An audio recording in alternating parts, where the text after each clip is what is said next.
اللهم صل على سيدنا محمد وعلى آل سيدنا محمد. أعوذ بالله من الشيطان الرجيم. بسم الله الرحمن الرحيم. الحمد لله رب العالمين، والصلاة والسلام على سيد المرسلين وعلى آله وصحبه أجمعين. رب اشرح لي صدري ويسر لي أمري واحلل عقدة من لساني يفقه قولي.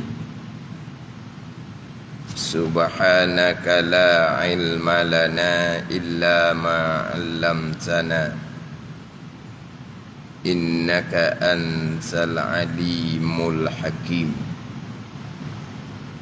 ولا حول ولا قوة إلا بالله العلي العظيم. Kitab Penawar Bagi Hati, muka surat 57, baris bawah sekali. Muka surat 57, baris bawah sekali.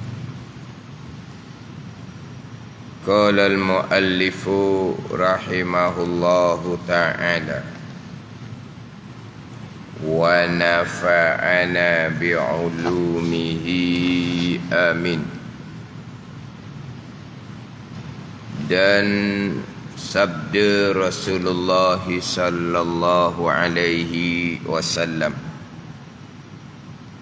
inna akhfafa ma akhafu alaikum asyirkul asrar wa huwa ar-riya. Yaqulullahu yawmal qiyamati lil mura'in iza jazallahu an-nasa bi'a'malihim izhabu ila alladhina kuntum tura'una fid dunya unzuru hal tajiduna indahum jaza. Artinya bahawasanya yang lebih ditakuti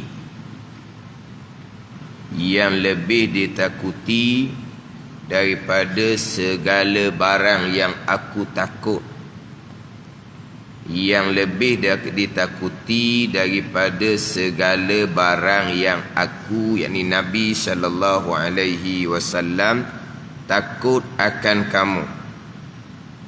Bahawasanya yang lebih ditakuti ni daripada segala barang yang aku, yakni Nabi sallallahu alaihi wasallam, takut atas kamu. Apa dia yang lebih ditakuti? Ni khabar inna. Syirik yang kecil, yakni ialah syirik yang kecil. Bahawasanya yang lebih ditakuti daripada segala barang yang aku, ni Nabi sallallahu alaihi wasallam, takut atas kamu. Yang lebih ditakuti ni syirik yang kecil, ialah syirik yang kecil. Inilah yang lebih ditakuti oleh Nabi sallallahu alaihi wasallam atas ummah Nabi sallallahu alaihi wasallam. Mana syirik yang kecil, dan iaitu syirik yang kecil, riya. Riya, syirik yang kecil, yang lebih ditakuti daripada segala barang yang ditakuti oleh Nabi sallallahu alaihi wasallam atas ummah Nabi adalah riya, syirik kecil. Berfirman Allah Ta'ala pada hari kiamah bagi sekalian yang riya. Allah berfirman kepada sekian yang riya.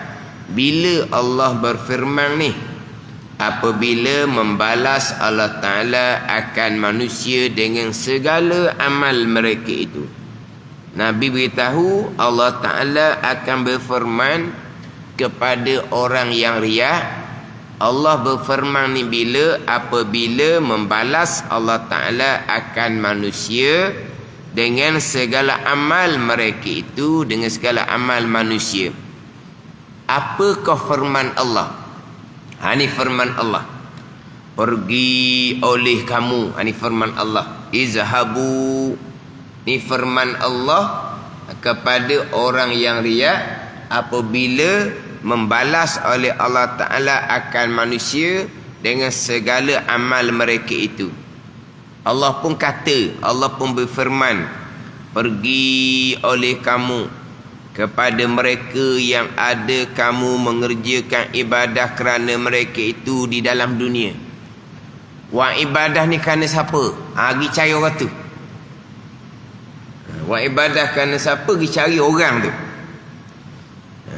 Tilik oleh kamu, adakah mendapat kamu pada sisi mereka itu, mereka yang ada kamu mengerjakan ibadah kerana mereka itu atas dunia tu, ada tak di sisi mereka itu akan balasan? Artinya tiada kuasa mereka mereka yang ada kamu mengerjakan ibadah kerana mereka itu membalas amal ibadah kamu. Maka tiada faedah bagi riak itu, bukan kamu rugi dengan penat saja tiada mendapat pahala. Ini maksud kepada hak firman Allah Subhanahu wa Ta'ala ketika membalas oleh Allah Ta'ala akan amal manusia. Allah perintah manusia yang riak tadi pergi kepada orang yang kita beramal karenanya, tengok dia boleh bagi pahala ke tidak kepada kamu. Pastilah mereka tidak kuasa memberi pahala. Rugilah orang yang beramal kerana selain daripada Allah Subhanahu wa Ta'ala. Ini pembicaraan berkaitan dengan sifat riak. Mengerjakan amal ibadah untuk dapat manfaat dunia, itu riak. Bukan untuk dapat manfaat akhirah. Manfaat dunia ni sama ada harta, sama ada pujian, sama ada kedudukan, sama ada pangkat. Hak manfaat dunia, bukan manfaat akhirah. Itu dipanggil riak. Mana buat amal ibadah bukan kerana Allah. Terkekas situ. Buat amal ibadah kerana dunia. Yang mana riak ni adalah sifat hati yang dicela pada syarak, yang haram ijma' ulama', dan juga riak ni dosa yang besar. Riak ni dipanggil syirik yang kecil, sebagaimana dalam hadis tadi. Riak adalah syirik yang kecil yang akan dibalaskan dengan neraka walaupun tidak kekal. Dibalaskan dengan neraka jikalau tidak diampuni oleh Allah Subhanahu wa Ta'ala. Riak dibalas dengan neraka apabila amal kebaikannya, amal kebajikannya tidak lebih berat daripada amal kejahatan. Kita maklumlah bila sebut kata perkara-perkara yang haram balasannya neraka. Riak haram, dosa besar, balasannya neraka. Bila kita bicara bab ketaatan, orang sembahyang balasannya syurga, orang puasa balasannya syurga, orang buat ibadah balasannya syurga. Lepas tu jangan pun soal lah pula, orang sembahyang pun dah dimakan riba, orang sembahyang pun dimakan rasuah. Sekarang ni sembahyang tu amal kebajikan, balasannya syurga. Syurga neraka seseorang dia ada mizan. Syurga neraka seseorang dia ada mizan. Timbangan amalan sebelah kanan amal kebaikan, timbangan amalan sebelah kiri amal kejahatan. Di timbangan kiri lah termasuk riak, duduk di timbangan kiri. Pada ni kemudian hak sebelah kanan tu hak amal kebaikan. Pada ni. Jadi kalau kata riak ni neraka jikalau tidak diampuni oleh Allah Subhanahu wa Ta'ala. Walaupun riak dosa besar, Allah Ta'ala mengampuni dengan taubat nasuha. Terkadang Allah Ta'ala ampuni dengan permohonan keampunan daripada orang lain. Terkadang Allah ampuni dengan rahmat Allah semata-mata. Walaupun dosa besar sekalipun, yang Allah sama sekali tidak mengampuni adalah syirik besar, iaitu kafir.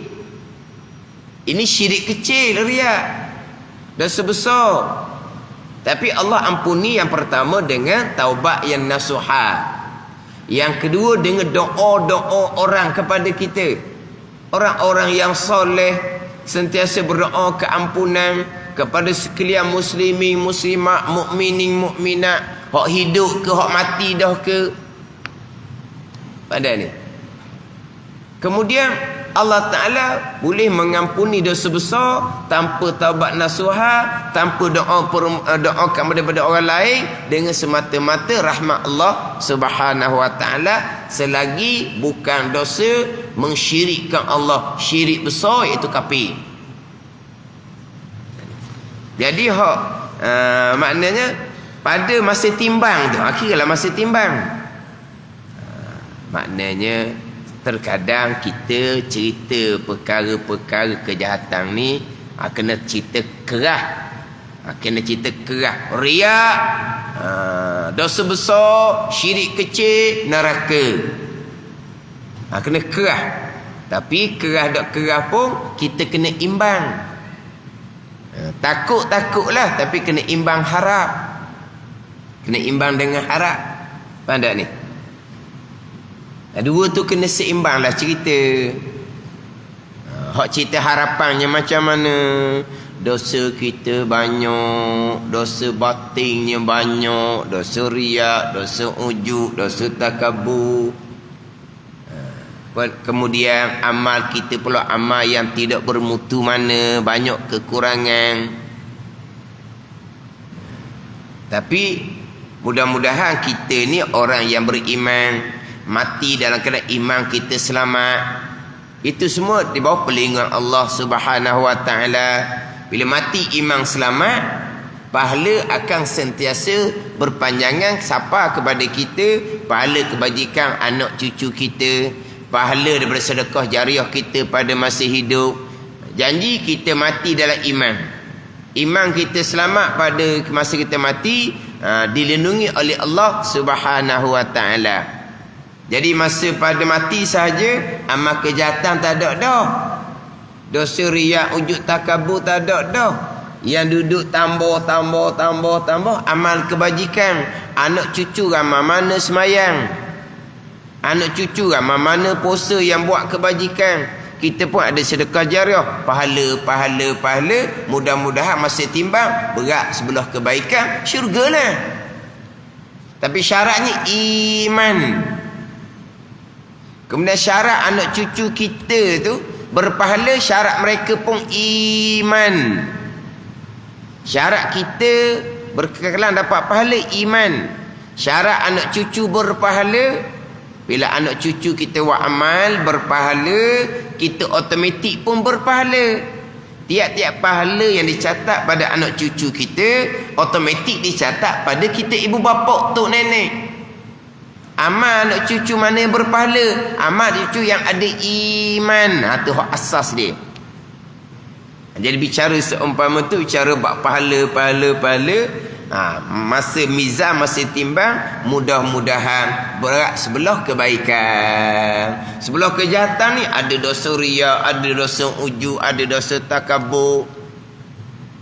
Tapi dengan semata-mata bicara dosa riya haram, ijma' ulama, dosa besar, syirik kecil, wajib neraka jikalau tidak diampuni oleh Allah Subhanahu Wa Ta'ala, dan jikalau tidak adalah amalan kebaikan lebih banyak daripada amalan kejahatan. Kemudian didatangkan hak berkaitan dengan riya dengan ayat surah Maun, fawailul lil musallin alladzina hum an salatihim sahun alladzina hum yuraun. Jadi minggu lepas saya fokus kepada alladzina hum yuraun. fawailul lil musallin allazina hum an salatihim sahun tu saya dak fokus mana. Kita tengok molek. An salatihim sahun tu pula. An salatihim sahun. Tengok molek dalam terjemahan dia tu. Maka bermula wadi ataupun telaga dan kurungan tu lembah yang di dalam api neraka Jahannam. Jadi neraka Jahannam tu sebelah luar. Wail ni satu wadi, satu lembah, satu telaga di dalam neraka Jahannam. Yang neraka Jahannam ni minta dengan Allah Ta'ala tak ambuh duduk dekat dengan wadi ni, Wail ni. Neraka Jahannam tu neraka. Neraka Jahannam pun tak mau duduk bersekali dengan wadi, dengan Wail, lembah, lubang ni. Sebab apa? Lebih panas, lebih segala-galanya. Neraka Jahannam tu dah cerita dah. Tapi Wail, lembah, lubang ni lebih lagi.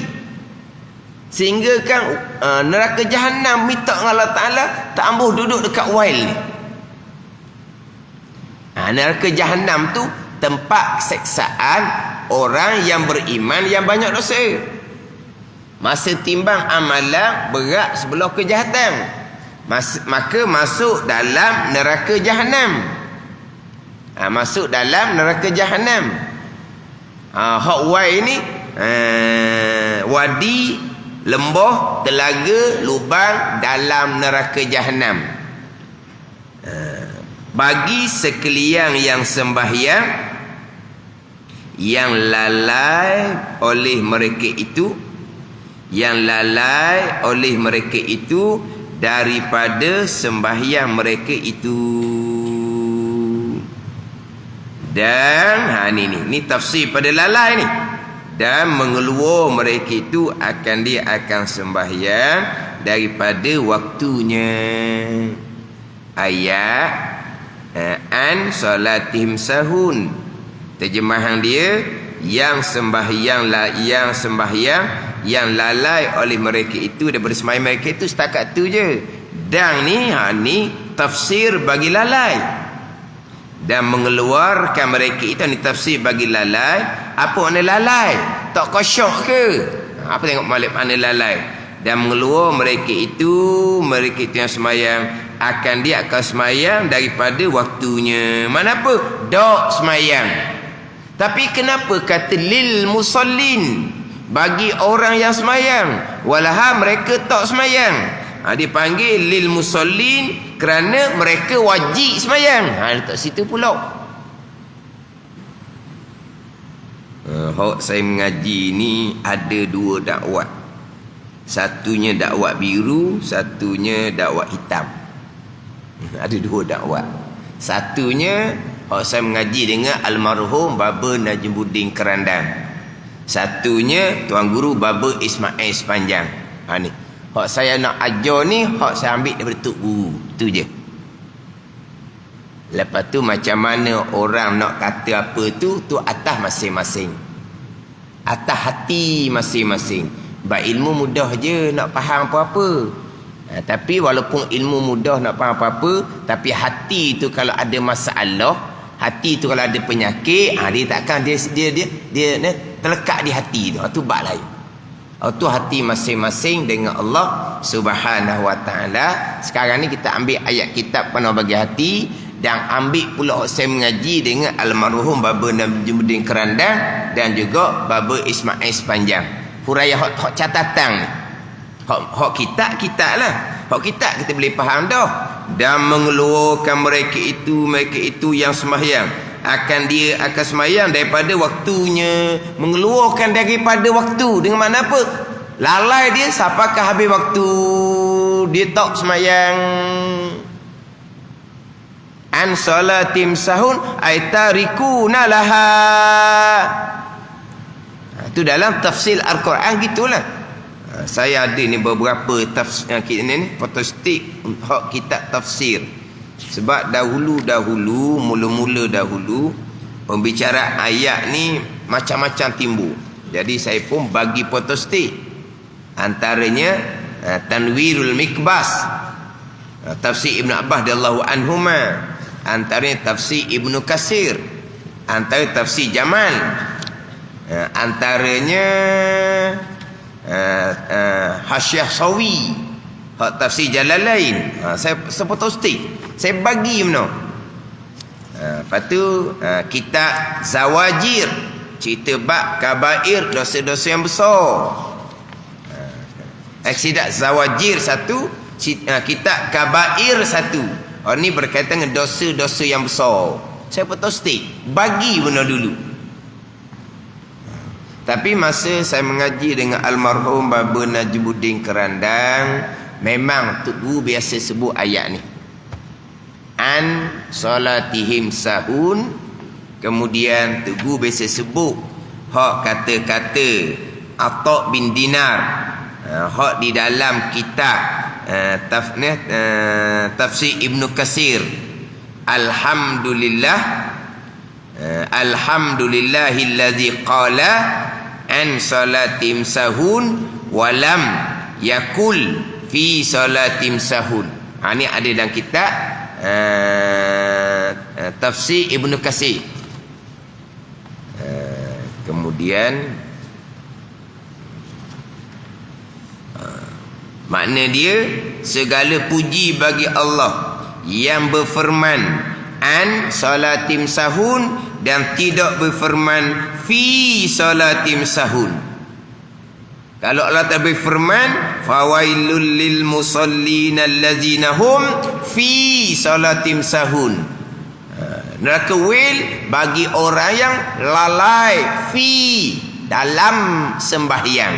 Oh, habislah mujur juga. Alhamdulillah Allah Ta'ala berfirman an salatim sahun, Allah tidak berfirman fi salatim sahun. An lil mujawazah, an lil matruk, an salatim sahun, an khuruji waqtiha. Ni mujur tu ada kata fi salatim sahun. Kemudian didatangkan pertanyaan Sa'ad bin Abi Waqqas, tanya Nabi sallallahu alaihi wasallam berkaitan dengan ayat an salatihim sahun. An salatim sahun. Sa'ad bin Abi Waqqas tanya Nabi sallallahu alaihi wasallam. Sa'ad kata, sa'altu Rasulullah sallallahu alaihi wasallam, aku bertanya akan Rasulullah sallallahu alaihi wasallam an allazina hum an salatim sahun. Ayat fawailul lil musallin allazina hum an salatim sahun. Tengok Nabi jawab macam mana. Qala, jawab Nabi SAW, humul lazina yuakhiruna salah an waqtiha. Mereka yang mentakhir sembahyang daripada waktunya. Daripada waktu. Mana apa? Habis waktu. An lil matu an lil mujawazah. Di hadis ni ada dalam kitab Tashil, ada dalam kitab Zawajir. Hak pertanyaan Sa'ad bin Abi Waqqas. Mana kalau buka dalam tafsir mana pun sama sahaja. Walaupun ada di antara yang mentafsirkan bahawa an salatim sahu ni orang yang sembahyang tetapi dia tidak menunaikan syarat dan rukun, hukumnya tak sembahyang juga. An salatim sahun, di asalnya an salatim sahun ni hak memang tinggal sembahyang,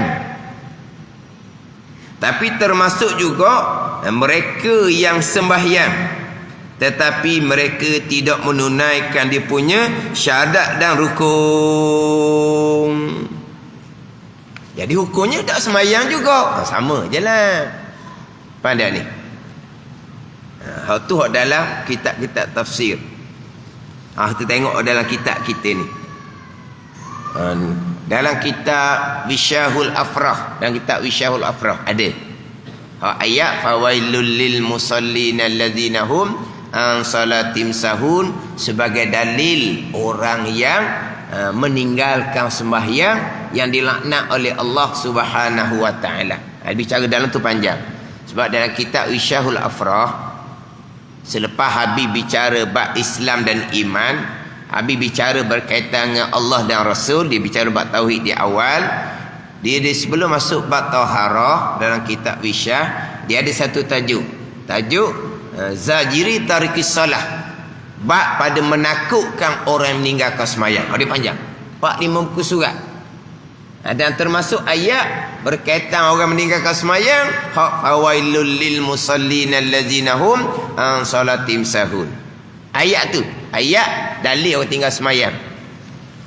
Pernah satu ketika tu ada orang ustaz, dia kata dia belajar.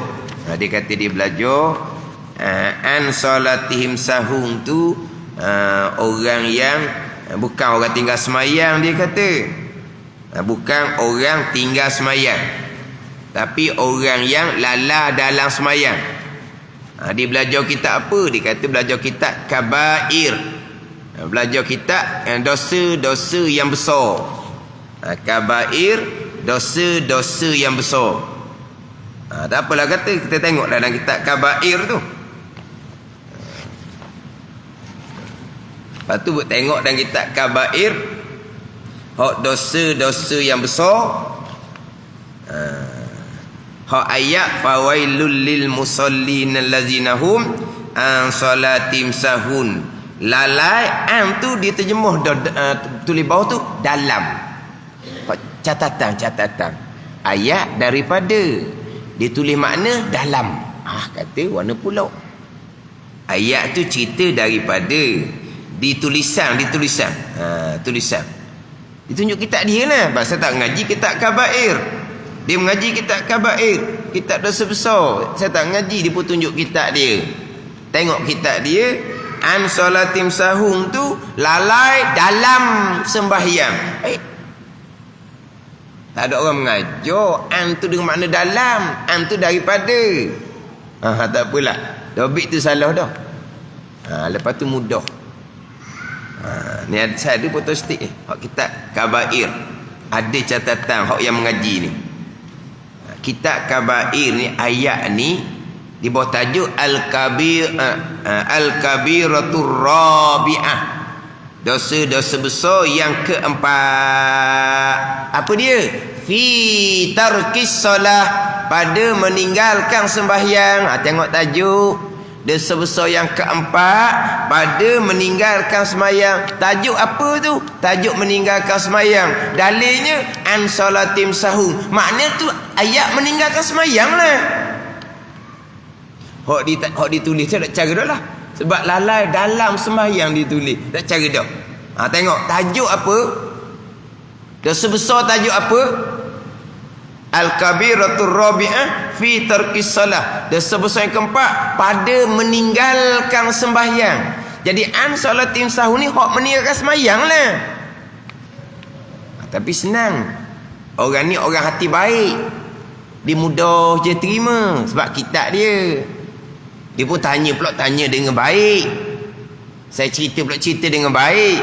Hati dia pula baik. Alhamdulillah lah dia kata. Orang salah faham dia kata. Sepatutnya tengok tajuk cukup dah. Tajuk apa? Al-kabiratur rabi'ah fi tarkis salah. Dosa besar yang keempat pada meninggalkan sembahyang. Ayatnya apa? Fawailul lil musallin allazina hum an salatihim sahun. Tengok. Ayat tu cerita apa tu? Cerita meninggalkan sembahyang lah. Tapi dah orang hati baik, alhamdulillah. Terima kasih je lah. Tapi kalau orang tidak baik ni, dia macam-macam dia nak cari jalan lah. Kita tengok terjemahan. Terjemahan dalam kitab Penuh Bagi Hati. Ada 2 tandaan. Ni kitab pondok. Mengaji di pondok ngetuk guru daripada awal sampai akhir. Orang sekarang kitab pondok, orang pondok sendiri kadang-kadang tak mengajar pun, tak pandai nak cerita. Orang dok pondok pula mengajar. Lepas tu mengajar, belajar dengan siapa? Pandai-pandai lah. Mana sekarang ni kitab pondok alhamdulillah menjadi orang nak belajar kitab pondok. Tapi yang mengajarnya belajar di pondok mana? Sekarang ni banyak dah timbul-timbul bab tauhid ke, bab fiqh ke, bab tasawuf ke, baca kitab pondok. Tapi huraiannya lari. Sebab apa? Dia tak belajar. Kitab ni kitab lah. Tapi guru ajar macam mana kita ambil daripada guru kepada guru kepada guru. Almarhum Baba Najmuddin Kerandang sempatlah dengan almarhum Syekh Qadim Mandili, tuan kitab Penuh Bagi Hati ni. Sempat belajar. Wallahu a'lam lah, kitab Penuh Bagi Hati ni sempat belajar direct dengan almarhum Syekh Qadim Mandili ke ataupun dengan anak murid tu, wallahu a'lam. Kitab ni kitab Penuh Bagi Hati ni memang sempat belajar dengan almarhum dengan almarhum Syekh Qadim Mandili, tapi kitab Penuh Bagi Hati ni sempat tak belajar, wallahu a'lam. Begitu. Jadi hak ni hak saya belajar. Yang lalai oleh mereka itu daripada semayang mereka itu. Hak daripada tu sebab garisan di bawah tu, daripada yang lalai oleh mereka itu, hak saya catat daripada ayat keluar daripada mulut tugu saya nya Baba Najmuddin, lalai dan galik hingga keluar waktu. Tu ayat tugu. Lala dan galik. Faham galik? Galik lala lah. Lala dan galik hingga keluar waktu. Dan mengeluarkan mereka itu akan dia daripada waktunya. Kalau saya catat bawah tu, ini tafsir bagi lala. Bukan lala dengan makna ingat rati-riti dalam semayang. Kalau lala ingat rati-riti dalam semayang, tak dapat pahala ketika ingat rati-riti itu. Sebab ayatnya an salatim sahun, bukan fi salatim sahun. Ini ayat teguh. Gitu je lah. Orang lain tu atas dia lah. Tapi kita semua mahsyar belaka. Gitu je. Ada apa-apa tu. Lalai daripada sembahyang dengan makna mengeluarkan sembahyang daripada waktunya. Simple saja. An, bukan fi. Ada ni. An, bukan fi. Bukan fi salatim sahun. Lalai daripada, bukan lalai dalam. Ada pula yang reka bukan lalai dalam. Tak berani nak kata lalai dalam. Lalai terhadap.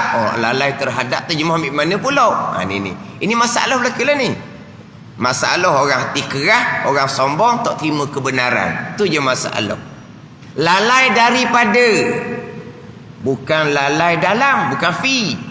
Tiba-tiba dok terjemah dengan lalai dalam. Lalai terhadap. Terhadap pula dah dia ambil. Ini. Tapi padanglah. Sebab dapat ilmu daripada orang tua. Ini dikatakan dia dapat ilmu daripada orang tua. Orang tua ajar ke dia rukun semayang ada 3. Rukun qalbi, rukun qauli, rukun fi'li. Itu bukan orang tua ajar, tu dalam kitab ajar. Tapi orang tua yang cerita tak apalah. Sebab ada rukun qalbi, ada rukun fi'li, ada rukun qauli. Ya sungguhlah. Rukun qalbinya apa? Khusyuk. Tahu tu ajar ke dia. Patut pun orang noh. Rukun qalbi ni khusyuknya kat mana? Ni punah ni. Punah. Pasal sekarang pun tak habis-habis. Hak cerita bab khusyuk ni sunat tak habis-habis. Tak habis-habis. Hak berkaitan dengan khusyuk sembahyang ni sunat. Jadi seolah-olahnya bila sebut kata khusyuk sembahyang ni sunat, seolah-olahnya buat mudah-mudah dengan sembahyang, seolahnya gitu. Bayangkan kalau khusyuk sunat. Bayangkan nak tanya gini je lah, nak pakai akal ni. Jadi maknanya banyak masalah tempat kerja ni. Nak buat macam mana ni? Tak apalah, nanti lah. Masalah tu aku fikir dalam semayang nanti. Sebab apa? Sebab khusyuk tak wajib. Nanti aku fikir dalam semayang nanti masalah ni macam mana. Agak-agak boleh dak buat gitu. Berdosa ke dak buat gitu? Dah kata sunat kan? Bolehlah buat gitu. Kata ayat apa gitu? Ini ayat zulmah kau panggil. Sekarang ni khusyuk sunat.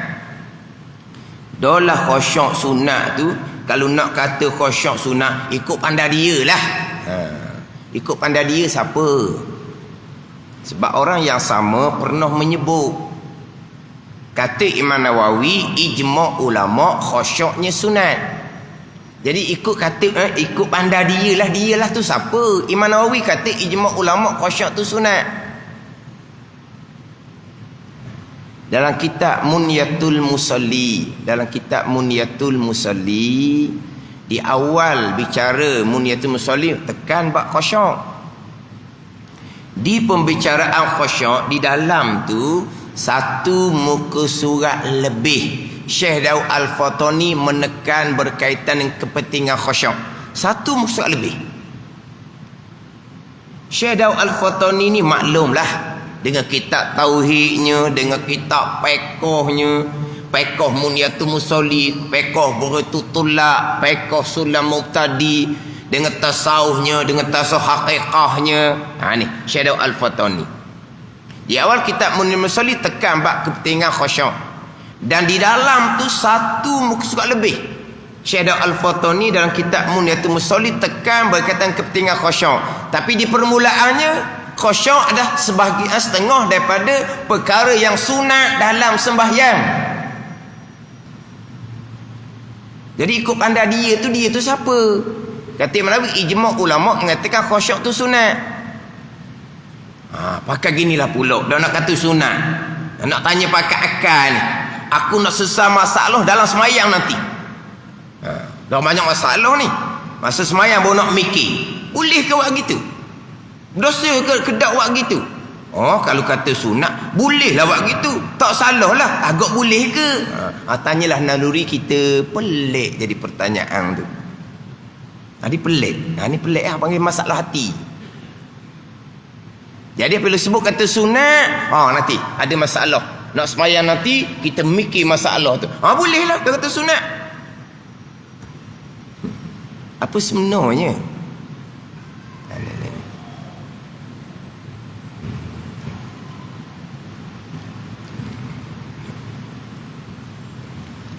Jadi seolah-olah sebut kata sunat kok. Tak apa. Nanti kita nak semayang, kita mikir. Gitu seolah. Siapa ajar gitu? Tak apalah. Tak dosa dah kata sunat kan. Tu serahlah. Kita pun boleh faham tak? Bila sebut kata sunat, adakah gitu galakan dia? Kalau orang buat gitu, dia dengan Tuhan lah. Berdosa ke tak? Berdosa? Memanglah tak berdosa sebab sunat. Kalau gitu suruh lah. Siapa suruh? Doktor kata sunat, dan memang hukum disunat. Ke macam mana? Ke kita nak melampau pada agama, kena kata wajib. Wajib lah. Tapi apabila khusyuk tak berjaya juga, barulah tak berdosa. Kenapa pula tak berjaya nak khusyuk? Kita boleh jaga khusyuk dah semayang. Hati jangan ke mana-mana. Dah lari juga, tak berdosa. Mula-mula kata wajib, lepas tu tak berdosa pula. Ni faham tak ni? Dah lalai terhadap semayang, lalai daripada sembahyang. Tapi hak saya bicara hak an salatim sahum ni bukan sekarang, lama dah. Lepas tu saya petik beberapa kitab tafsir apa semua tu. Lama dah bicara. Sebab duduk gitulah. Dak khusyuk neraka. Lalai dalam sembahyang, baca ayat an salatim sahun, terjemah ayat lalai dalam sembahyang. Ni pula lalai terhadap sembahyang. Sama je tu. Lalai daripada sembahyang. Ramai orang tua. Tapi gitulah orang tua ni. Dia lekat buah lama. Dia kata, ustaz, Allah kata lega ustaz. Apa? Dah selama ni duk mikir je. Mikir macam mana? Kalau duk semayang, neraka. Kalau semayang, neraka juga dia kata. Tapi pokcik tu semayang lah. Dia semayang. Tapi duk mikir, duk semayang.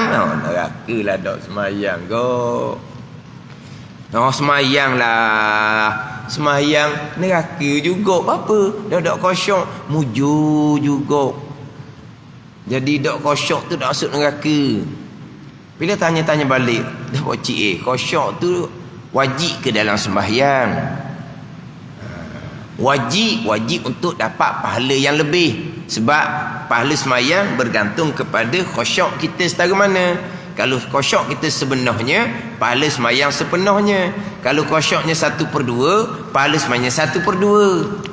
Nak dapat pahala sempurna, wajib kena khusyuk lah. Tapi hukumnya letak sunat. Tengok kitab Munyatul Musalli lah. Tengok kitab Munyatul Musalli. Khusyuknya sunat. Kemudian khusyuk ni pula, apa makna khusyuk? Panjang pula orang yang dah kitab pekohnya. Khusyuk termasuk makna tidak berpaling ke kanan ke kiri. Khusyuk dengan makna tidak angkat mata melainkan daripada tempat sujud. Dia panjang pula maknanya kalau buka dalam kitab pekoh. Tapi bila tanya khusyuk rukun sembahyang, tidak. Syarat sah sembahyang, tidak. Syarat berkaitan dengan pahala. Nak dapat pahala sempurna, khusyuk kena sempurna. Kalau khusyuk tidak sempurna, pahala sembahyang tidak sempurna. Tapi pahala baca Fatihah dapat, pahala baca tasyahud dapat, pahala berdiri dapat, pahala rokok, pahala sujud dapat. Pahala khusyuk tu tak sempurna. Ni. Tapi itu lah. Oh, jadi wak sedap dalam kitab Munyatul Musalli bicara bab kelebihan sembahyang berjemaah. Didatangkan riwayat orang yang sembahyang berjemaah dalam kitab Munyatul Musalli. Syekh Daud orang yang sembahyang berjemaah tanpa khusyuk lebih seperti orang sembahyang diri yang khusyuk sepenuhnya. Bukan tu ayat dalam kitab Munyatul Musalli. Dia sembahyang jemaah tapi tak khusyuk. Dia boleh pahala seperti orang sembahyang khusyuk seorang diri. Orang sembahyang diri yang khusyuk sepenuhnya. Tu kelebihan sembahyang jemaah. Dalam kitab Munyatul Musalli. Orang sembahyang berjemaah dia tak khusyuk. Dia boleh pahala seperti orang yang sembahyang seorang diri yang khusyuk sepenuhnya. Bukan itu maksud. Jadi kalau orang hati tak baik, seolah-olahnya kita tu menggalakkan majmu'ah jangan khusyuk. Tu hati tak baik maksud gitu. Tapi nak cerita itu kelebihan solat berjemaah. Tiba-tiba dia solat berjemaah memang tak khusyuk. Dapat pahala seperti orang yang sembahyang seorang diri yang khusyuk sepenuhnya. Siapa yang sembahyang seorang diri khusyuk sepenuhnya? Itu para sahabat, para aulia lah waktunya. Para nabi saya cerita pada nabi tu tak dah. Khusyuk sepenuhnya para sahabat, para aulia lah. Semayang seorang diri yang khusyuk sepenuhnya. Boleh khusyuk sepenuhnya. Jadi solat jemaah tapi tak khusyuk. Tak khusyuk boleh pahala seperti orang semayang seorang diri yang khusyuk sepenuhnya. Kalau orang tidak baik, kita ni seperti menggalakkan datang berjemaah tapi tak khusyuk. Tak ada orang raja gitu. Tapi kalau dia buat gitu sungguh, dia datang berjemaah sungguh, dia memang turut tu iman. Hati dia rata riti. Dia boleh pahala seperti orang yang semasa dia khusyuk sepenuhnya. Waktu dalam kitab Munyatul Musalli. Tapi adakah kitab Munyatul Musalli cerita suruh gitu? Cuma nak cerita kelebihan solat berjemaah. Tu je. Benda mudah sangat. Kalau hati tak baik tu payah nak terima kebenaran, waktu terpulanglah waktunya. Bak lama dah cerita bab ni. Siapa peringkat tak semayang. Saya sebut tadi hok pocik Allah mujur ustaz dah dulu mikir dak semayang neraka. Mujur saya gurau je lah. Mujur kok pocik dak cakap dengar budak-budak dak semayang. Apa kalau pocik cakap gitu pocik?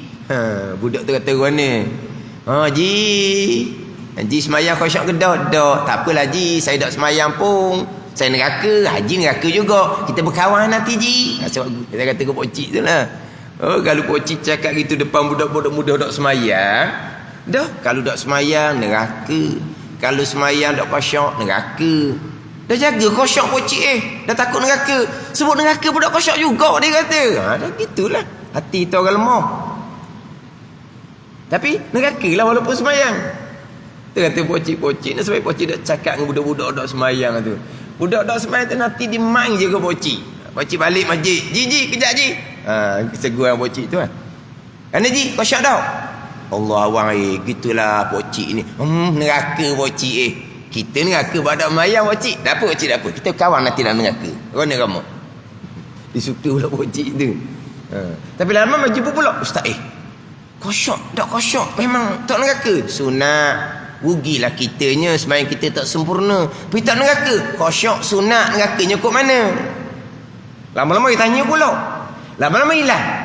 Sebab apa? Dia suka tempat hak neraka. Dia apa pergi hilang lama-lama. Sekali mari. Akhirnya dia puas dengan hak tak kosyak neraka. Ni nak tu. Dia pergilah hak tempat seumpama tu. Hak ni hak semayang tak tinggal ni. Dan memang ada orang tidak semayang kerana ni disalah faham ayat ni. An salatim sahun, lalai dalam sembahyang neraka wail. Ni ada ni orang kita yang ada saudara seumpama ni. Dia kata pok saudara dia. Pok saudara dia tu kira hak mula-mula hak belajar agama. Hak adik-adik lain ni tak belajar agama lagi. Pok saudara dia mula-mula. Lepas pok saudara dia belajar agama, adik-beradik ni belajar agama termasuk ayah dia. Belajar agama. Tapi orang mula-mula belajar agama, pok saudara dia tak semayang kemudian pok saudara dia. Pok saudara memang semayang lah pok saudara dia ni. Dan hak mula-mula di kalangan adik-beradik ayah dia, pok saudara ni, yang mula belajar agama. Belajar majlis surah ni lah. Pok saudara dia paling mula.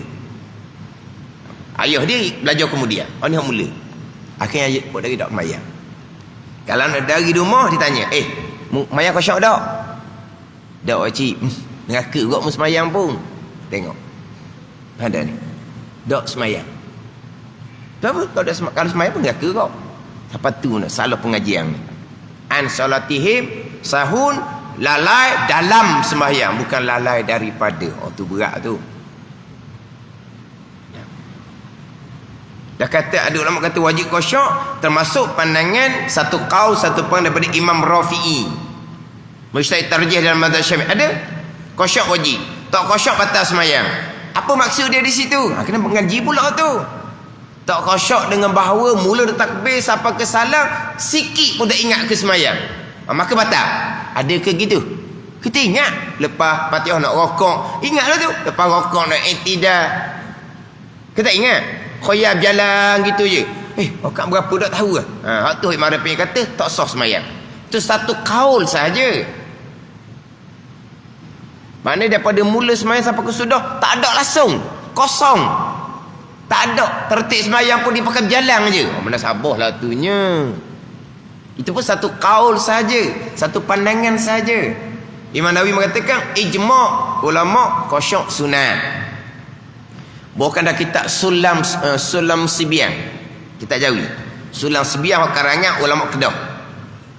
Dia ada bicara khas berkaitan dengan an salatim sahun, bukan fi salatim sahun. Dia bicara khas di situ. An salatim sahun, lalai daripada sembahyang, bukan fi salatim sahun, bukan lalai dalam sembahyang. Hak dalamnya mana? Qad aflahal mu'minuna allazina hum fi salatihim khashi'un. Itu fi.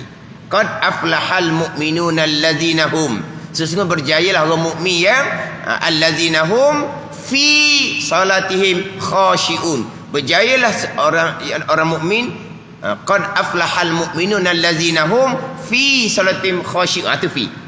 Sesungguhnya berjayalah orang mukmin yang khusyuk dalam tu fi dalam sembahyang, fi salatim khasyiun. Tu dalam, tu fi. Sahung ni lalai an. Anda faham mulai. Tu balik pada hukum lah, mudah saja, simple saja. Kalau kita menggalakkan lalai, ada masalah nanti sembahyang, kita pun mikir masalah. Tu bawa lah, nak bawa pun. Bolehlah kalau kata sunat. Terpulanglah nak nilai seumpama tu pun. Tapi mahsyar semuanya kita ni gitu je lah. Satu lagi pula. Bukan dalam mudi hakim ni. Bukan lalai dalam sembahyang hok nak kewil. Lalai daripada sembahyang. Comel situ. Bukan lalai dalam, lalai daripada. Apa ni lalai daripada? Masuk waktu doh, dia tangguh pula. Tak semayang dianya. Kerja buat tak ada. Akhirnya wailung juga.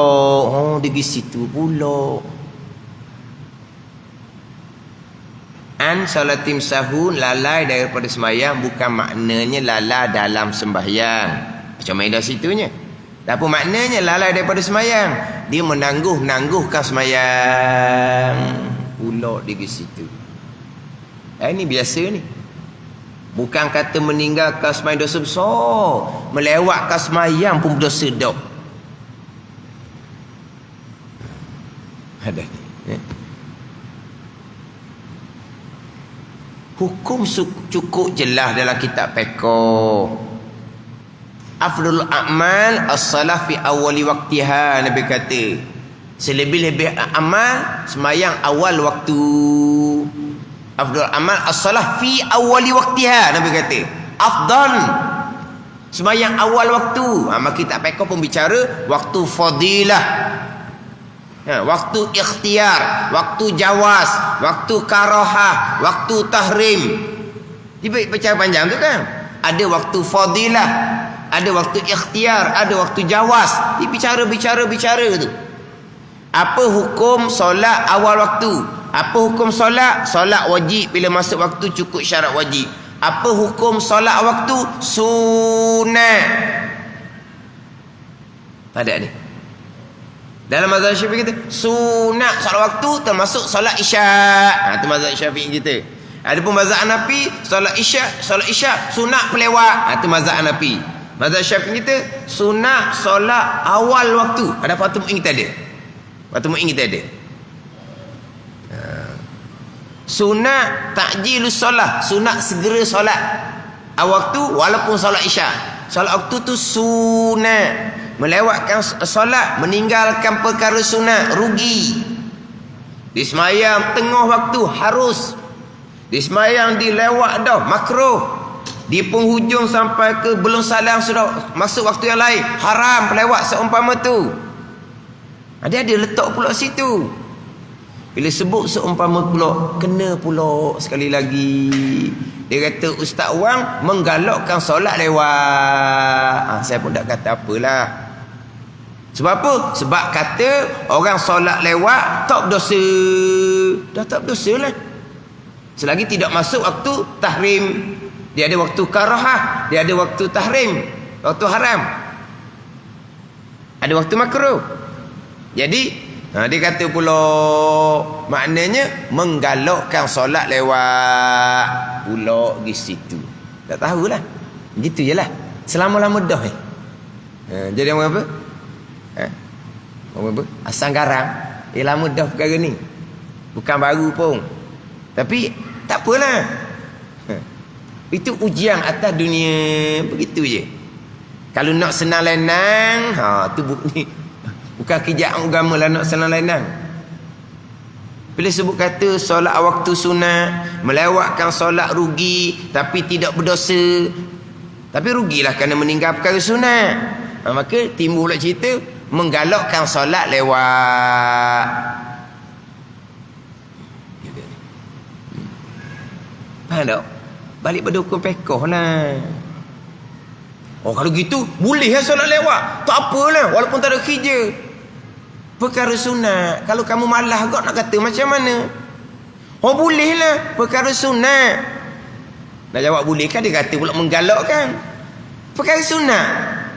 Sudahlah. Kena jawab macam mana? Perkara sunat. Boleh lah tinggal. Kita kata boleh lah tinggal. Disuruh tinggal. Kita kata boleh sebab perkara sunat. Contoh-contoh kita ajar kan. Sunat je. Sunat je perkara ni. Boleh lah tinggal. Kita kata boleh lah tinggal. Disuruh tinggal. Berat gitu. Fahamlah sunat. Tinggal rugi. Tapi kena tuduh pula menggalakkan solat lewat. Kata gua ni. Padahal kita hukum fiqh cukup jelas. Tak payah ngaji banyak. Khusyuk sunat dalam sembahyang. Solat awal waktu sunat. Ni solat waktu hukumnya adalah sunat. Meninggalkan solat waktu hukumnya rugi. Tapi boleh rugilah sebab itu perkara sunat. Solat awal ke solat akhir ke tetap kena solat.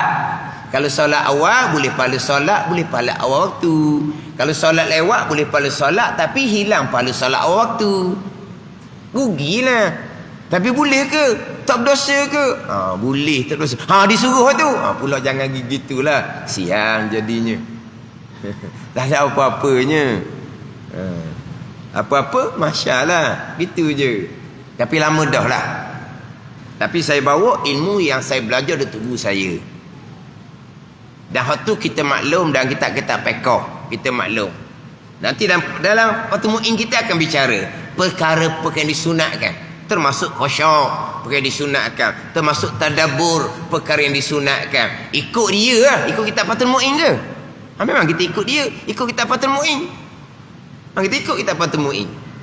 Bicara hak berkaitan perkara yang disunatkan. Solat waktu, perkara yang disunatkan. Tapi jangan ambil ayat ni. Ayat ni an salatim sahun, lalai daripada sembahyang. Mana mengeluarkan sembahyang daripada waktunya. Ataupun setengah pandang mengatakan sembahyang tetapi tidak melengkapkan syarat dan rukun. Masuk dalam ayat ni juga sebab dihukumkan meninggalkan sembahyang walaupun rupanya dia bersembahyang. Sebab hukumnya meninggalkan sembahyang juga sebab sembahyangnya tanpa melengkapkan syarat dan rukun. Benda cukup mudah, benda cukup simple atas penerimaan hati masing-masing. Dan sabda Nabi sallallahu alaihi wasallam, innallaha harramal jannata ala kulli mura'in. Artinya bahawa Allah Taala mengharam ia akan syurga atas tiap-tiap orang yang riak. Dikehendaki mengharamkan itu menegahkan dan tidak memberi ia Allah akan syurga kepada orang riak. Menegah ni pula macam mana?